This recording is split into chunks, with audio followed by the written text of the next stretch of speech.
Florida Monthly.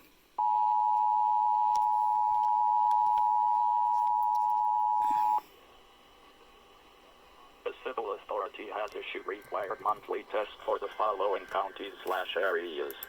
Florida at 12:50 p.m. on Jan 29, 2021, effective until 2:50 p.m. This is a required monthly test of the emergency alert system.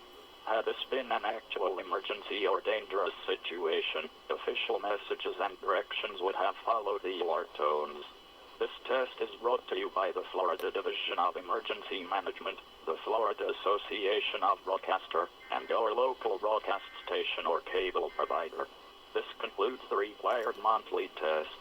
The required monthly test is in effect for all Florida. Tune to your local TV or radio station.